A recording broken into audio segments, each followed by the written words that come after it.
নবী 6 মাস আরামে বিছানায় ঘুমাইলা।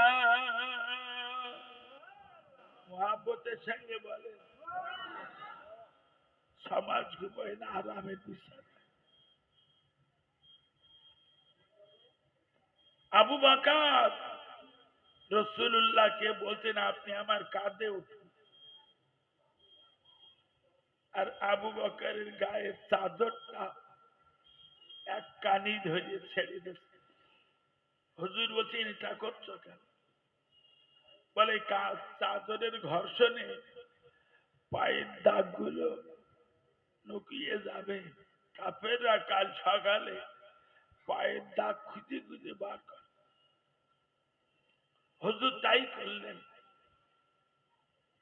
বহুত কথা।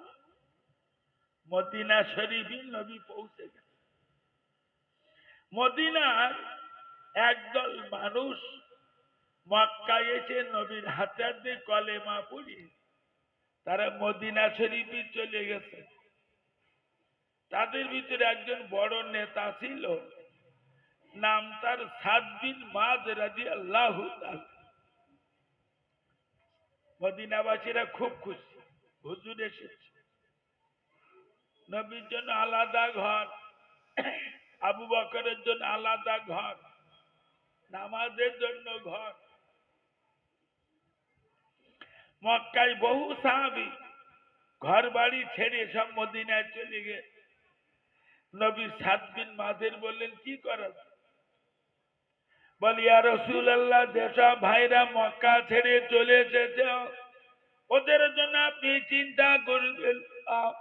তামাম মদিনাবাসীদের যত জমি জায়গা ঘর বাড়ি আছে মক্কার মহাদের ভাইদের জন্য অর্ধেকটা দিয়ে দিলাম।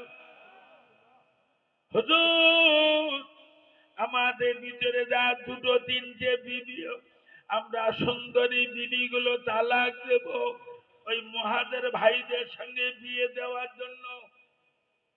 মদিনার লোক কত উদার দেখেছে।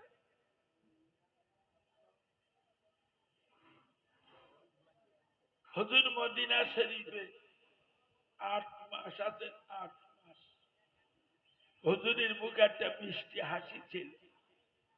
আজ 1 সপ্তাহ হলো নবীর মুখে কোন হাসি, চেহারাটা মলিন।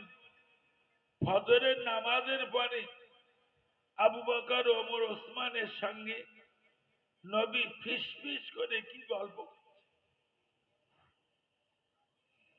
হযরত